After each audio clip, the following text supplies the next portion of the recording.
And বা poster এন্ডটা medially থাকবে আর দেন the এন্ট্রো and, R poster এন্ডটা একটু হায়ার থাকবে দেন দ্য এন্ট্রো এন্ড, এভাবে অবলিকলি লাইজ।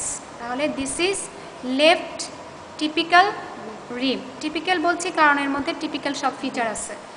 এখন হচ্ছে অ্যানাটমিক্যাল পজিশন বলার জন্য যে posterior end lies posteriorly and contains head, neck, tubercle.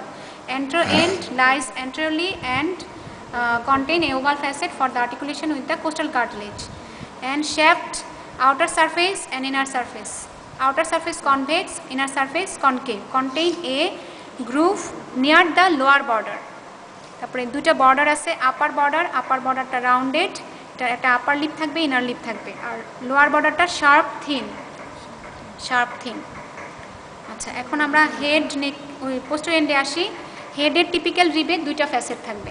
Typical রিবে 2 facet থাকবে, একটা ইন্টার মানে কি বলবো, একটা রিজ দিয়ে ভাগ থাকবে, হ্যাঁ আপার লোয়ার ফ্যাসেটে ভাগ থাকবে। এখন কে কার সাথে আর্টিকুলেট করবে, তো লাম্বার ক্লাসিক হলে ভালো হতো। হ্যাঁ, আপারটা করবে হায়ার ভার্টিব্রার সাথে, হায়ার ভার্টিব্রার লোয়ার ফ্যাসেটের সাথে, আর লোয়ারটা করবে করেসপন্ডিং ভার্টিব্রার আপার ফ্যাসেটের সাথে। হ্যাঁ, আচ্ছা, আর এই মার্জিনে কি অ্যাটাচ থাকবে? মার্জিনে অ্যাটাচ থাকবে ক্যাপসুলার লিগামেন্ট অফ কি কোস্টোভার্টিব্রাল জয়েন্ট। তাহলে কোস্টোভার্টিব্রাল জয়েন্টটা হচ্ছে plane type of synovial joint, যেখানেই প্লেন সেখানেই স্লাইড গ্লাইডিং মুভমেন্ট, বেশি মুভমেন্ট হয় না। তাহলে এখানে আরও অ্যাটাচমেন্ট থাকবে ক্যাপসুলার লিগামেন্ট ছাড়াও ট্রাইরেডিয়েট লিগামেন্ট অ্যাটাচ থাকে। ট্রাইরেডিয়েট যেহেতু বলতেছি কীভাবে অ্যাটাচ থাকবে, একটা তো হচ্ছে এই হেডেই অ্যাটাচ থাকবে, একটা হচ্ছে আপার ভার্টিব্রার সাথে একটা রেডিয়েট, আর একটা লোয়ার ভার্টিব্রার সাথে একটা রেডিয়েট, এইভাবেই ট্রাইরেডিয়েট হয়ে গেছে। তারপরে হচ্ছে নেকে হচ্ছে এটা অ্যান্টেরো সারফেস, এটা পোস্টেরিয়র সারফেস, এটা সুপিরিয়র বর্ডার, এটা ইনফেরিয়র বর্ডার।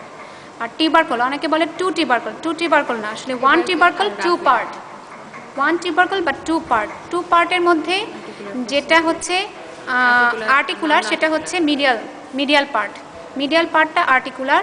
এটা আর্টিকুলেট করবে হচ্ছে ট্রান্সভার্স প্রসেসের টিপে একটা ফ্যাসেট থাকবে ওটার সাথে করেসপন্ডিং, হ্যাঁ এটা করেসপন্ডিং ভার্টিব্রা ট্রান্সভার্স প্রসেসের সাথে থাকবে। আর নন আর্টিকুলার পার্টে হচ্ছে একটা লিগামেন্ট অ্যাটাচ থাকবে। লিগামেন্টটা কি, এটা যেহেতু জয়েন্টটা ট্রান্সভার্স প্রসেসের সাথে, তাহলে কোস্টো ট্রান্সভার্স জয়েন্টটাও plane type of synovial joint. তাহলে কোস্টো ট্রান্সভার্স জয়েন্টেরই একটা 3টা লিগামেন্ট থাকবে। একটা হচ্ছে ল্যাটারাল কোস্টো ট্রান্সভার্স লিগামেন্ট, এটাই হচ্ছে নন আর্টিকুলার পার্টে থাকবে।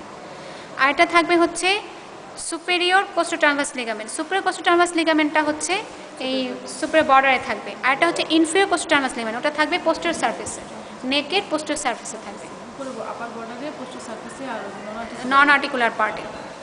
আচ্ছা, এটা হচ্ছে অ্যাঙ্গেল, এই যে এটা হচ্ছে পোস্টেরিয়র অ্যাঙ্গেল। এই যে দেখেন প্রথমে ডিরেকশনটা ছিল এইভাবে, তারপরে এভাবে হয়ে গেছে ডিরেকশনটা, তাহলে এটা হচ্ছে পোস্টেরিয়র অ্যাঙ্গেল। আর এখানে এটা হচ্ছে অ্যান্টেরো অ্যাঙ্গেল, এই যে ডিরেকশনটা এইভাবে এসে আবার এদিকে হয়ে গেছে, তাহলে অ্যান্টেরো অ্যাঙ্গেল। তাহলে সবচেয়ে বেশি ফ্র্যাকচার হয় অ্যাঙ্গেলগুলোতে, হ্যাঁ তবে সবচেয়ে বেশি পোস্টেরিয়র অ্যাঙ্গেলেই হয়। আমরা যখন শুই এই অ্যাঙ্গেলগুলো কিন্তু টাচ করে গ্রাউন্ড, ভার্টিব্রা কলাম কিন্তু গ্রাউন্ড টাচ করে না, এই অ্যাঙ্গেলগুলো টাচ করে। আচ্ছা, এখন হচ্ছে কোস্টাল গ্রুভের কন্টেন্ট উপর থেকে নিচে যদি আসি, তাহলে হচ্ছে intercostal vein, intercostal artery, intercostal nerve. তাহলে নার্ভটা থাকবে ঠিক লোয়ার বর্ডারে। এর জন্য যদি একটা ইন্টারকোস্টাল স্পেস হচ্ছে স্পেস বিটুইন 2 রিবস, তাই না? তাহলে আমাদের যদি কোনো কারণে ইন্টারকোস্টাল স্পেসে এন্টার করতে হয়, আমরা কি করব, নিডলটা কোন দিক দিয়ে ঢুকাবো? লোয়ার রিবের আপার বর্ডার দিয়ে ঢুকাবো। আপার রিবের লোয়ার বর্ডার দিয়ে কেন ঢুকাইলাম না? কারণ আমি বলছি নার্ভটা যে এখানে আছে লোয়ার বর্ডারে আছে, কারণ ওই রিলেশনটা কোস্টাল গ্রুপের রিলেশনটা লোয়ার রিবের এটার আপার দিয়ে দিব, তাহলে তো ভেসেল মানে এটা যদি লোয়ার রিব হয় এটার আপার বর্ডার দিয়ে দিব। আচ্ছা, তারপরে হচ্ছে এই গ্রুভের ফ্লোরে থাকবে হচ্ছে internal intercostal muscle and intercostalis intimi. আর নিউরোভাস্কুলার বান্ডেলটাও কিন্তু internal intercostal muscle and intercostalis intimi, এই 2 লেয়ারের মাঝখানে থাকবে। আর এই কি বলে ইন্টারকোস্টাল মাসলগুলো কিভাবে থাকবে অ্যাটাচমেন্ট 2 রিবের মাঝখানে? লোয়ার বর্ডার থেকে অ্যারাইজ করবে, আর lower border of upper rib থেকে অ্যারাইজ করবে। আর লোয়ার আপার বর্ডারের আউটার লিপে হচ্ছে এক্সটার্নাল অবলিক, আর ইনার লিপে হচ্ছে ইন্টারনাল অবলিক ইনসারশন নেবে লোয়ার রিবের। লোয়ার রিবের আপার বর্ডার আর আপার রিবের লোয়ার বর্ডার, এই কথাটা মনে রাখবেন। আর এক্সটার্নাল অবলিক লোয়ার বর্ডার থেকে আসবে, আর ইন্টারনাল অবলিক আমি তো বললাম ফ্লোরটা থেকে আসবে। আচ্ছা, তাহলে ডিরেকশনটা কিভাবে হবে? ডিরেকশনটা এক্সটার্নাল অবলিক হবে downwards, forwards and laterally. Downwards, forwards, medially. Downwards, forwards, medially, কারণ পিছন থেকে সামনে আসতেছে তো। Downwards, forwards, medially. আর ইন্টারনাল অবলিক হচ্ছে আপওয়ার্ডস, ব্যাকওয়ার্ডস এন্ড ল্যাটারালি। কারণ এক্সটার্নাল অবলিক শুরু হবে আপনার, এক্সটার্নাল অবলিক শুরু হবে অ্যাঙ্গেল থেকে, অ্যাঙ্গেল থেকে শুরু হবে, অ্যাঙ্গেল না তো সরি, টিবারকল থেকে শুরু হবে। টিবারকল থেকে শুরু হয়ে এক্সটার্নাল অবলিক একদম এই কোস্টোকন্ড্রাল জাংশন পর্যন্ত আসবে। এরপরে এখান থেকে স্টার্নাম পর্যন্ত রিপ্লেসড হবে by membrane, external oblique membrane. আর ইন্টারনাল অবলিক পুরো উল্টা, স্টার্নাম থেকে সে শুরু হবে, শুরু হয়ে এই অ্যাঙ্গেলে এসে শেষ হবে, তারপরে সে রিপ্লেসড হবে বাই ইন্টারনাল ইন্টারকস্টাল মেমব্রেন। যে কারণে ডিরেকশনটা এরকম, তাই না? উপরের দিকে। এরপরে আর কি আছে? মুভমেন্ট আছে। মুভমেন্টটা হচ্ছে যে পাম হ্যান্ডেল মুভমেন্ট আর বাকেট হ্যান্ডেল মুভমেন্ট। যখন বাকেট হ্যান্ডেল মুভমেন্ট হয় তখন দুইটা এন্ড ফিক্স থাকে। হ্যাঁ, বাকেট তো বালতির যে এটা হ্যান্ডেলটা, তাহলে তখন শ্যাফটের মুভমেন্ট হয়, তাহলে আমরা দুইটা এন্ডকে ফিক্স করে দিব, this is bucket handle movement.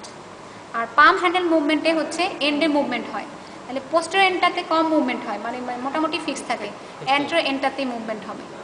এটা হচ্ছে পাম্প, যে টিউবওয়েলের পাম্প যে হ্যান্ডেল মুভমেন্ট। অ্যান্ট্রোপোস্টেরিয়র মানে যেটা পাম্প হ্যান্ডেল মুভমেন্ট, এখানে অ্যান্ট্রোপোস্টেরিয়র ডায়ামিটার বাড়তেছে। আর যেটা বাকেট হ্যান্ডেল মুভমেন্ট, সেটাতে ট্রান্সভার্স ডায়ামিটার বাড়তেছে। আর ভার্টিক্যাল ডায়ামিটার বাড়তেছে ডি ডায়াফ্রাম, ডি ডায়াফ্রাম, কারণ ডায়াফ্রাম নিচে নেমে যাচ্ছে কন্ট্রাক্ট করে, তখন ভার্টিক্যাল ডায়ামিটার বাড়তেছে। আর অ্যাক্সিসগুলো কোন দিকে হবে? যেহেতু এটা অ্যান্ট্রোপোস্টেরিয়র মুভমেন্ট, তাহলে ওর অ্যাক্সিসটা হবে অবলিক।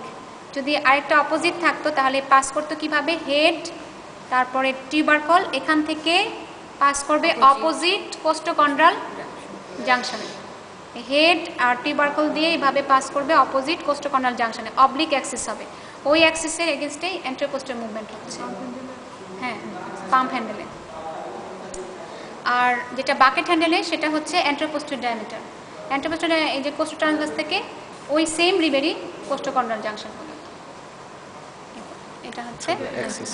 হ্যাঁ, এটা বাকেট হ্যান্ডেলের অ্যাক্সিস। অ্যাক্সিসগুলো কিন্তু জিজ্ঞেস করবে, মনে রাখবেন উল্টা হবে অ্যাক্সিস। যদি ট্রান্সভার্স থেকে মুভমেন্ট হয় তার অ্যাক্সিস হবে অ্যান্ট্রোপোস্টেরিয়র, আর যদি অ্যান্ট্রোপোস্টেরিয়র মুভমেন্ট হয় তার অ্যাক্সিস হবে ট্রান্সভার্স অথবা অবলিক, তাই না? যেমন আমরা ফ্লেকশন এক্সটেনশন বলি, সেই ক্ষেত্রে অ্যাক্সিসটা কিন্তু ট্রান্সভার্স, তাই না? আবার অ্যাবডাকশন অ্যাডাকশন বলি, সেই ক্ষেত্রে কিন্তু অ্যান্ট্রোপোস্টেরিয়র বা অবলিক যেটাই বলেন আর কি। তাহলে বাকেট হ্যান্ডেলের দুইটার অ্যাক্সিসটা আবার একটু রিপিট করুন। যেটা অ্যান্ট্রোপোস্টেরিয়র মুভমেন্ট বাড়াচ্ছে পাম হ্যান্ডেল, ওর অ্যাক্সিসটা হবে অবলিক, তাই না? অবলিকটা হচ্ছে এক সাইডের টিউবারকল এবং হেডকে ক্রস করে যাবে অপোজিট সাইডে কোস্টোকন্ড্রাল জাংশন পর্যন্ত। আর যেটা হচ্ছে বাকেট হ্যান্ডেলের অ্যাক্সিস, সেটা অ্যান্ট্রোপোস্টেরিয়র হবে, সেটা সেম সাইডেরই এই হেড থেকে কোস্টোকন্ড্রাল জাংশন পর্যন্ত। এটা অ্যান্ট্রোপোস্টেরিয়র হয়ে গেল বাকেট হ্যান্ডেল। আর হচ্ছে রিপসের ক্লাসিফিকেশন জিজ্ঞেস করবে, ট্রু রিপ কি, ফলস রিপ কি, কোনগুলা ট্রু রিপ, কোনগুলা আপার 7 যেটা স্টার্নামের সাথে অ্যাটাচ থাকবে সেগুলাই হচ্ছে ট্রু রিপ বা স্টার্নোকন্ড্রাল রিপ। আর যেগুলো হচ্ছে লোয়ার মানে 8 থেকে 10 পর্যন্ত, এগুলো হচ্ছে ফলস রিপ। ফলস রিপের মধ্যে আবার 8 থেকে 10 পর্যন্ত হচ্ছে হায়ার কার্টিলেজের সাথে অ্যাটাচড, আর নিচেরগুলো 11-12 ফ্লোটিং বলতে সেই কারণে যে ওটা হায়ার কার্টিলেজের সাথেও অ্যাটাচমেন্ট নাই, কিন্তু ওদের নিজের কোস্টাল কার্টিলেজ আছে। অনেকে দেখি পরীক্ষায় আবার এটা ভুল করে, ভাবে যে ওদের কার্টিলেজই নাই, আসলে ওদের কার্টিলেজ আছে, বাট হায়ার কার্টিলেজের সাথে যে অ্যাটাচড হতে হবে ওটা নাই। তাহলে আমরা বললাম এটা প্লেন জয়েন্ট, এটা হচ্ছে এটা প্লেন জয়েন্ট, কিন্তু এখানে যে কোস্টোকন্ড্রাল জয়েন্ট একটা প্রাইমারি কার্টিলেজিনাস জয়েন্ট। আর কন্ড্রোস্টার্নাল যে জয়েন্টটা হবে, কন্ড্রোস্টার্নাল যে জয়েন্টটা হবে সেটা হবে কি প্লেন টাইপ, শুধু ফার্স্ট ওয়ানটা ছাড়া। স্টার্নামের সাথে আবার এই কার্টিলেজ আসবে না, হ্যাঁ ওটা হচ্ছে ওটাও প্লেন টাইপ, হ্যাঁ ওটাও প্লেন টাইপ, হ্যাঁ এটা প্রাইমারি, এটা তো ফিউজড হয়ে যায়। ফার্স্ট ওয়ানটা প্রাইমারি, ওটা বোনস হয়ে যায়, যে অসিফাইড হয়ে যায়, যেখানে অসিফাইড হয়ে যাবে সেটাই হচ্ছে প্রাইমারি। হ্যাঁ ওই যে ওই ছবিটা দেখলে ভালো হতো, মানে ওই